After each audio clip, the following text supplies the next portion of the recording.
الكثير من المرضى يراجعون العيادة ويشكون من الكحة المزمنة.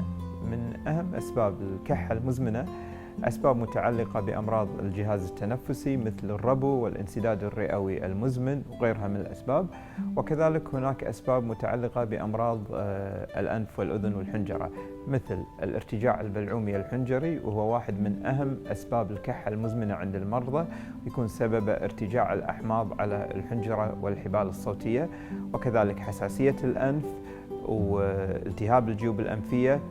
وهناك غيرها من الأسباب مثل التدخين واستخدام بعض الأدوية لعلاج ارتفاع ضغط الدم.